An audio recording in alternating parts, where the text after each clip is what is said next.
O interesse de Jesus pela prosperidade começou em seu nascimento, prosseguiu ao longo de toda a sua vida e foi demonstrado mesmo após sua ressurreição. O ministério de Jesus começou na cidade portuária de pesca de Cafarnaum. Sendo os peixes símbolo de ideias de crescimento, Cafarnaum era considerado um local de prosperidade física e metafísica. Na época de Jesus, os pobres eram desprezados.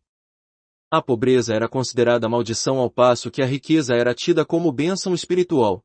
Jesus aprovava a riqueza obtida honestamente.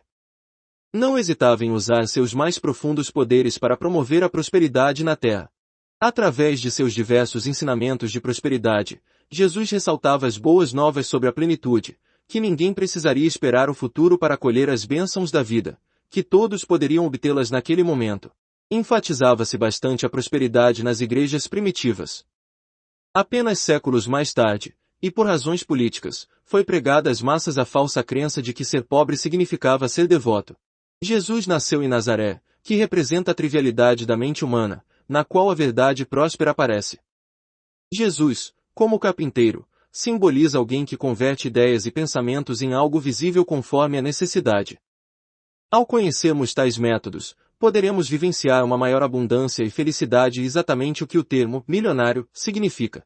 Eis um dos primeiros segredos prósperos do milionário de Nazaré: o nome Jesus Cristo tem o poder de moldar a rica substância do universo em bens definidos e visíveis. Ao ser mencionado, move as forças que podem trazer resultados prósperos a nossas vidas. Capítulo 2. A lei próspera da adaptabilidade. O milagre das bodas de Caná. Muitas vezes, somos levados a crer que todos os milagres realizados por Jesus foram de cura. Alegro-me ao notar que 2 de seus primeiros milagres prósperos consistiram em transformar a ausência em fartura. Como mencionamos no capítulo 1, seu primeiro milagre privado foi realizado momentos antes de Pedro, Tiago e João terem sido convocados como seus discípulos. Depois de pescarem a noite toda sem sucesso, o carpinteiro fez com que surgissem tantos peixes que os homens tiveram de pedir ajuda aos pescadores de um segundo barco para poderem carregar a pesca. Os barcos quase afundaram, tamanha era a abundância. Em consequência da demonstração de multiplicação que presenciaram, Pedro, Tiago e João ficaram tão impressionados com a consciência de prosperidade de Jesus que, sem hesitar, deixaram seus barcos satisfeitos com a incrível abundância de peixes e se tornaram discípulos de Jesus. Lucas 5, 11. Em pouco tempo, testemunharam um grande número de milagres. O primeiro milagre próspero público em Caná.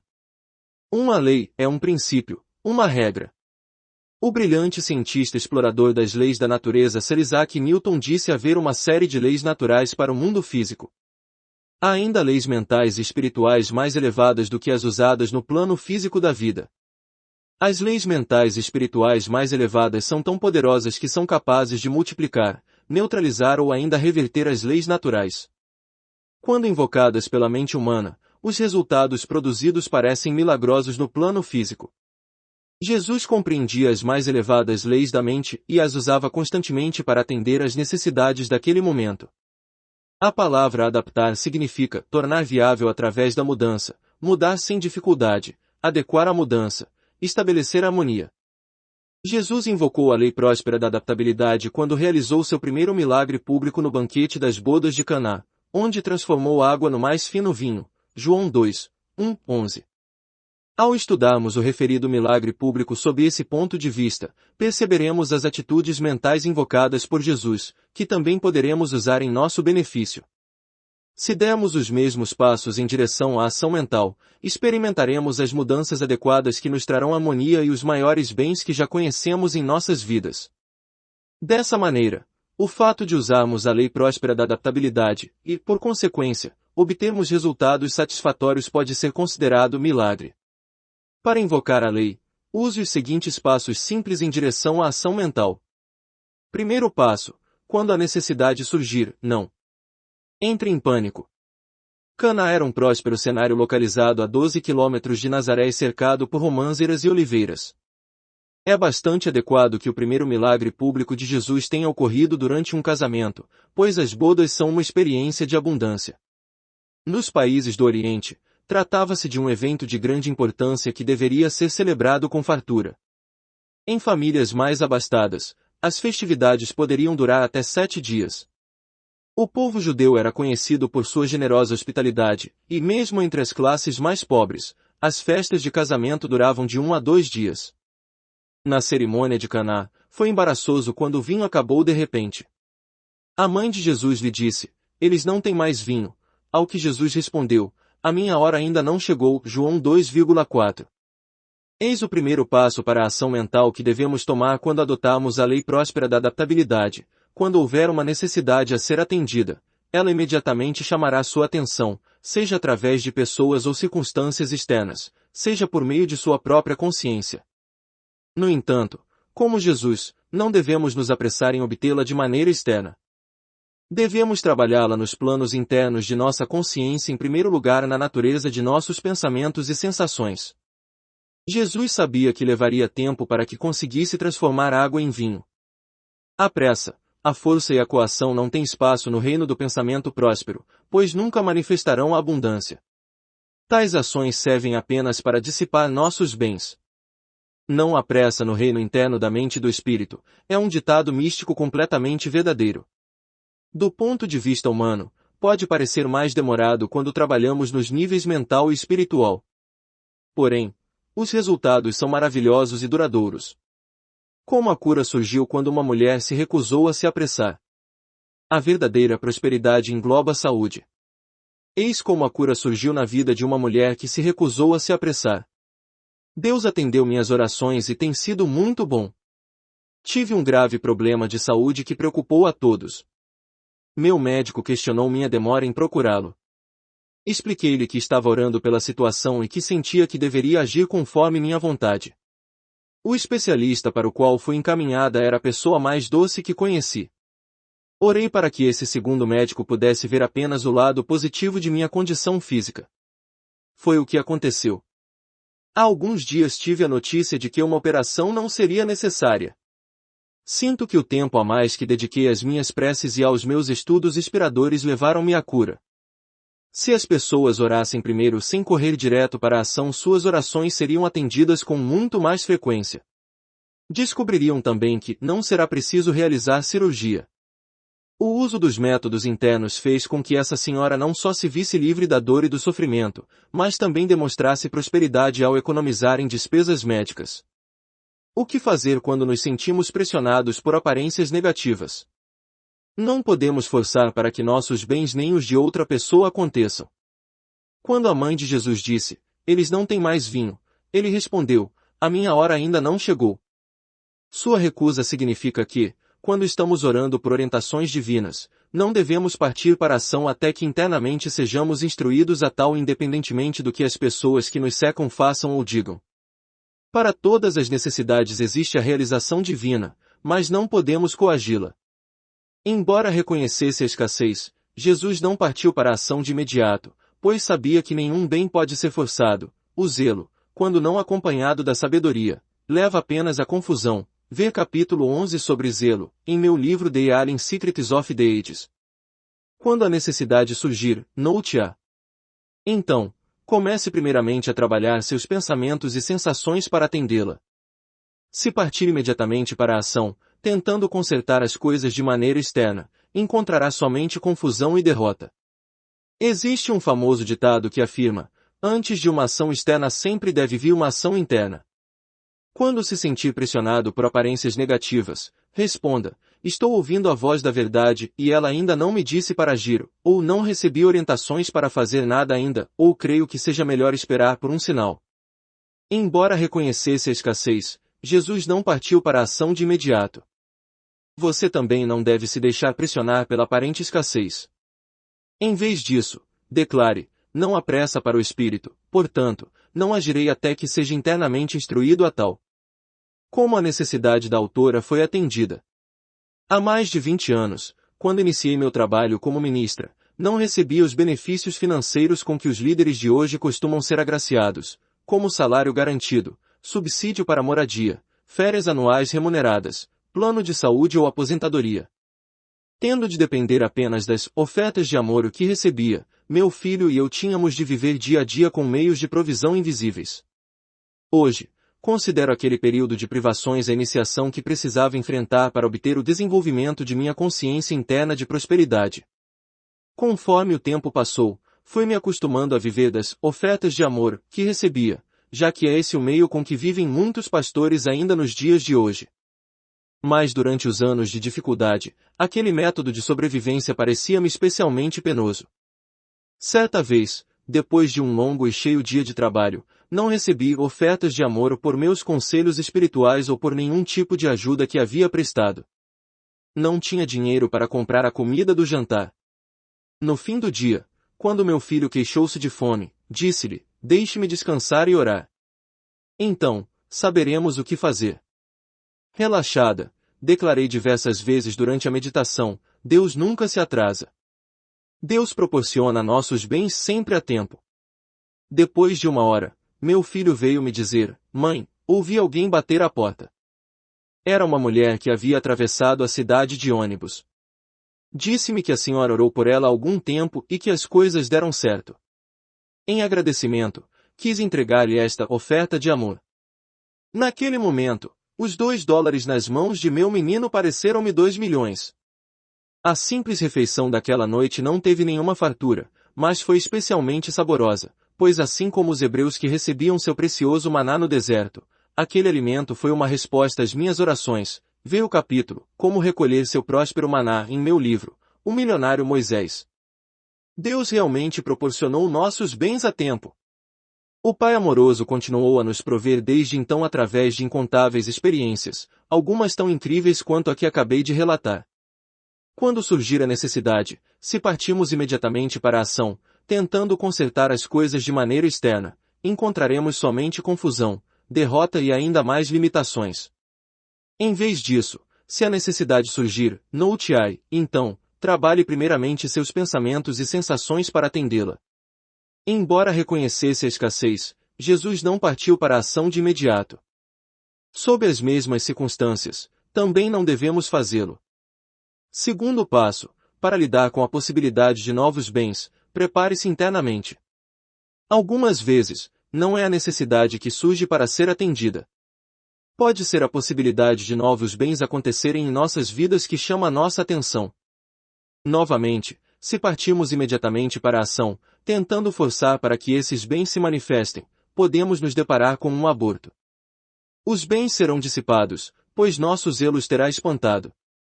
Lembre-se, não há esperança que não mexa conosco, e Deus é o único que possui a realização dessa esperança, mas em seu tempo e a seu modo. Em seu livro, The Prophet, 5 Khalil Gibran escreveu: "Somos como o oceano com navios atracados em nossa costa que aguardam as marés, porém, ainda que sejamos o oceano, não temos o poder de precipitar nossas marés. Mesmo que seus bens estejam quietos e longínquos como pesados navios que aguardam as marés passarem, não é possível precipitá-los. Na verdade, devemos simplesmente nos preparar interna e externamente para recebê-los no tempo de Deus. Entretanto, existe uma maneira de nos aprontarmos para aqueles bens que observam a distância a cada passo de nossas vidas. Como veremos nas próximas páginas, Jesus lançou mão deste método no banquete das bodas de Caná. Terceiro passo, chegue a Caná por meio de palavras de abundância. É bastante adequado o fato de o primeiro milagre público de Jesus ter sido realizado em um casamento. Como já dissemos anteriormente, uma festividade como essa era considerada uma próspera experiência, um evento de abundância. Havia 6 jarros de pedra nas bodas de Caná. Jesus pediu aos servos que os enchessem com aquilo que tivessem em mãos, ou seja, água. Como naquelas festas tudo era feito sem moderação, os jarros foram preenchidos até a borda.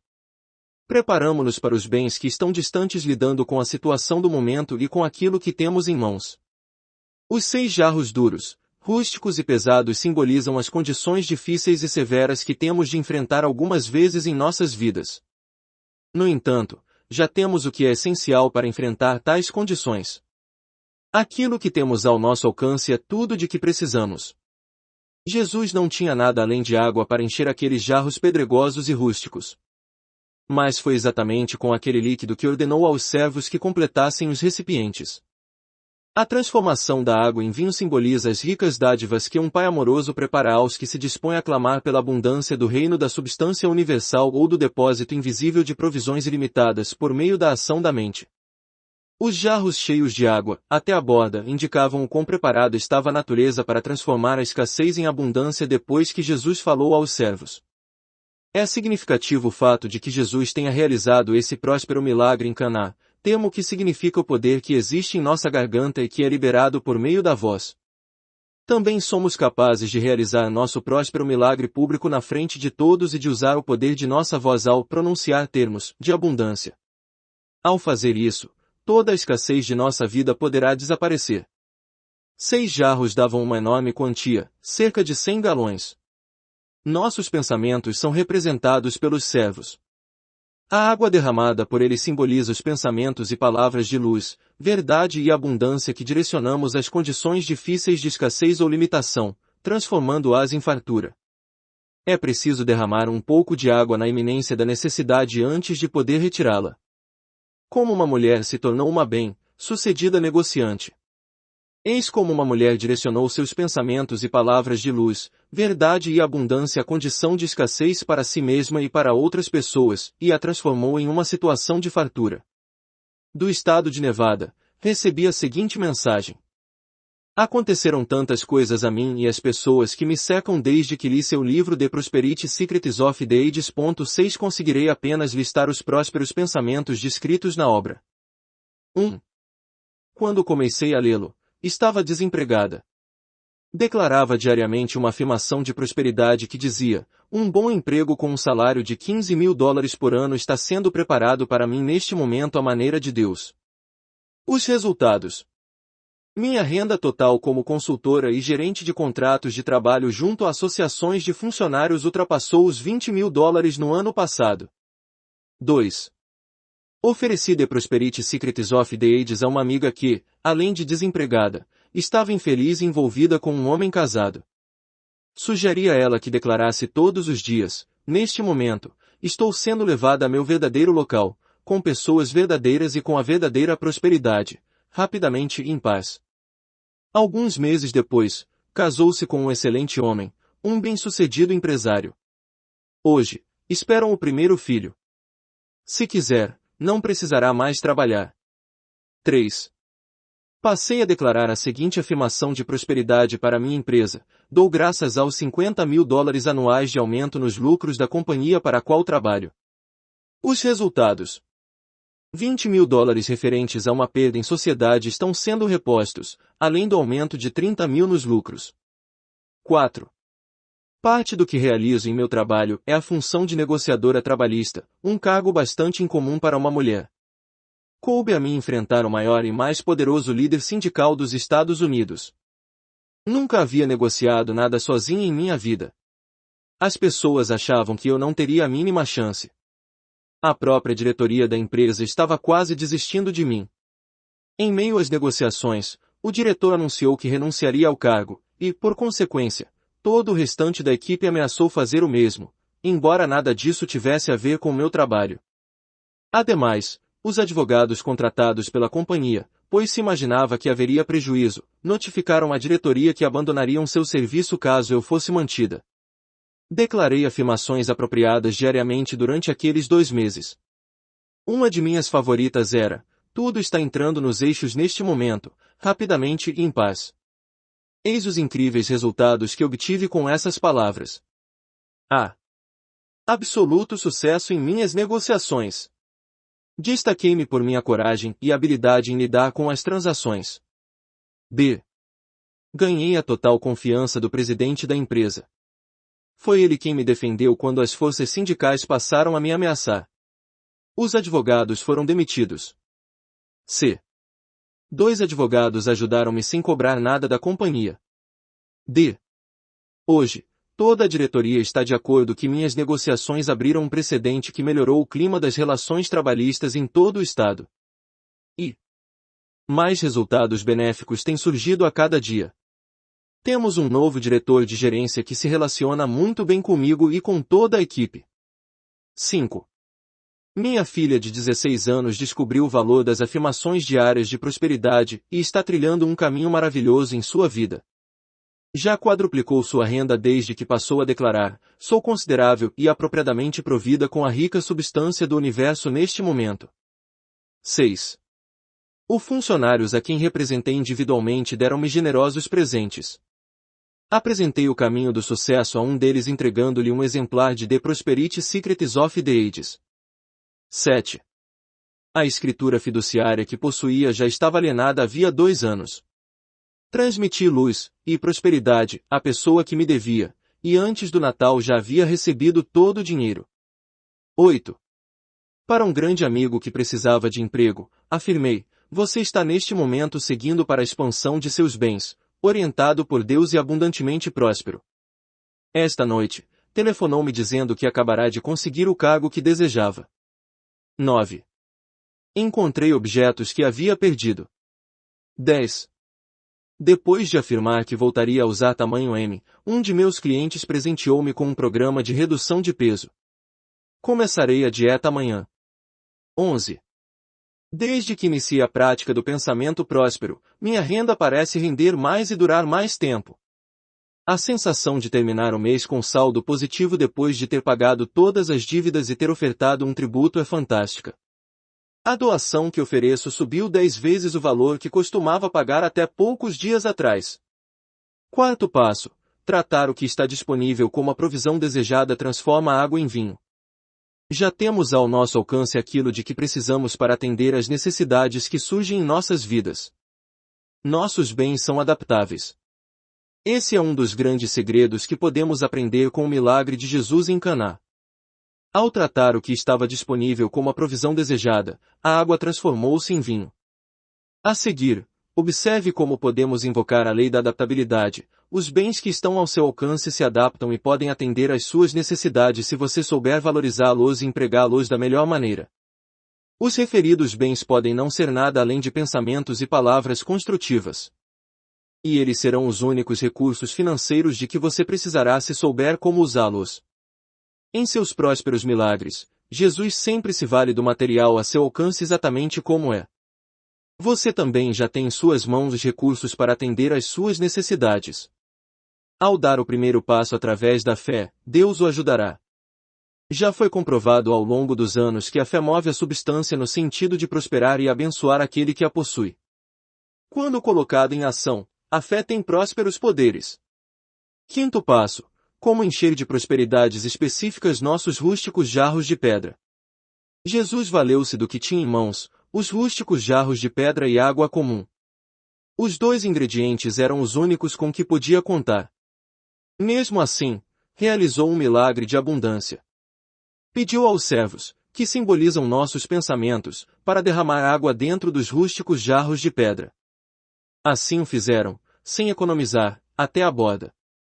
Podemos tomar circunstâncias difíceis, problemas de saúde ou questões de relacionamento humano e mantê-las exatamente como estão em nossa mente. Então, devemos louvá-las, abençoá-las e dar graças ao Deus que tudo provê por transformá-las no vinho de paz, saúde e sucesso a que temos direito. Se as únicas coisas com que temos a trabalhar forem circunstâncias duras e difíceis, será com elas que teremos de realizar nosso próspero milagre. Considere o que tem em mãos como a provisão desejada e terá o que precisa. Talvez você esteja pensando: mas eu não tenho nada a meu alcance que possa atender às minhas necessidades. Ah, sim, existe. Sempre existe. Use o pensamento, a ideia, o versículo bíblico, a oração ou a passagem de qualquer livro que lhe inspire. Comece a meditar sobre isso e declará-lo. Abençoe e glorifique o que tem, considerando-o abundante, sem condená-lo como escassez. Tome as circunstâncias de sua vida exatamente do jeito que estão. Tome as pessoas de sua vida do jeito que as encontrou. Tome as condições de sua casa do jeito que elas são. Tome seu estado de saúde exatamente como está. Tome suas questões de trabalho e financeiras exatamente como estão. Tome seus sonhos pessoais e expectativas profissionais assim como são. Tome o período que está vivendo, seja jovem, idoso ou de meia idade, exatamente desse jeito. Tudo isso faz parte de seus rústicos jarros de pedra. Então, Comece a despejar dentro deles as melhores e mais elevadas ideias que puder sentir.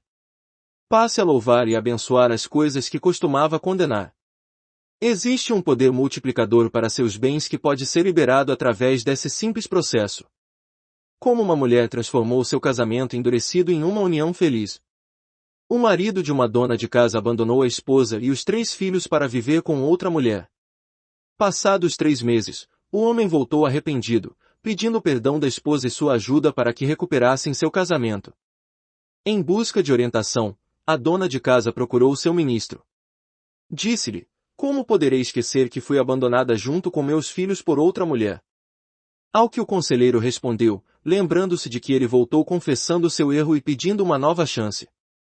A sugestão do ministro foi: volte para casa, aceite seu marido e comece a demonstrar de uma vez por todas o amor que a senhora sempre sentiu, mas raramente foi capaz de expressar. Leve em conta as boas qualidades desse homem. Recuse-se a se prender ao passado. Viva um dia de cada vez da maneira mais elevada que puder. Dessa maneira, tudo caminhará na direção certa. A mulher decidiu seguir fielmente as palavras do pastor. Hoje, a vida em sua casa está maravilhosa. Como isso aconteceu?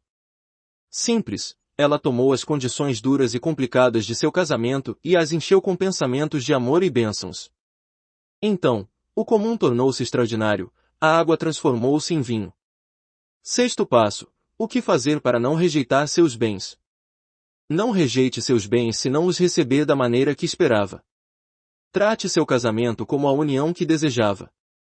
Trate as pessoas presentes em sua vida como se fossem aquelas que sempre quis ter por perto.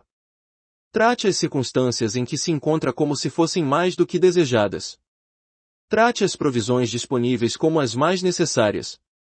Ao adaptar tanto os bens que estão ao seu alcance quanto os longínquos, os anseios de seu coração passarão a materializar cada vez mais resultados.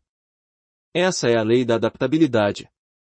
A respeito dessas vontades e responsabilidades supostamente indesejadas que a vida parece lançar em nossa direção, Khalil Gibran escreveu em The Prophet 7.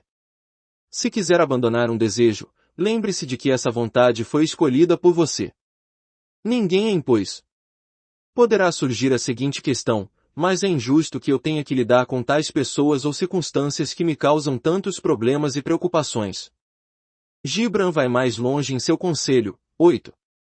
Se deseja abolir essa lei injusta, lembre-se de que ela foi escrita por suas próprias mãos. Como um fazendeiro usou de provisões incomuns para prosperar. Uma das formas mais peculiares do uso das provisões disponíveis no sentido de prosperar de que já ouvi falar é a história de um fazendeiro da África Ocidental francesa que perdeu tudo o que conquistara. Depois de uma terrível seca, as terras de sua propriedade ficaram desérticas. Todos os vizinhos foram embora, mas o homem sentiu-se orientado a permanecer ali. Enquanto continuava a orar em busca de uma maneira de ganhar dinheiro, algo estranho aconteceu: um grande número de cobras venenosas invadiu sua fazenda. Por um momento, parecia-lhe que a única chance que ele e sua família teriam de sair ilesos seria fugir dali. No entanto, orando por proteção, o homem aprendeu a conviver com aqueles animais peçonhentos com segurança. Em 2 anos, já ganhava uma boa renda com a venda do veneno usado no preparo do soro antiofídico. Um exemplo incomum de alguém que encarou as provisões disponíveis como se fossem as que desejava e tudo deu certo. Ao analisar suas habilidades internas e suas provisões externas, pode ser que o seguinte pensamento lhe ocorra: não tenho o suficiente. Talvez você não o seja, mas Deus sempre é o bastante, e sendo a substância o corpo de Deus, haverá substância suficiente. Portanto, não dê as costas a seus bens somente porque eles não apareceram da maneira que esperava. Ao contrário, se você encarar as provisões disponíveis como se fossem as que desejava, tudo dará certo. Se você ainda não é inscrito no nosso canal, se inscreva no nosso canal, não deixe de clicar naquele sininho para receber em primeira mão todas as vezes que nós colocarmos um vídeo novo e compartilhe nossos vídeos com seus amigos, tá ok? Então é isso aí, até o próximo vídeo.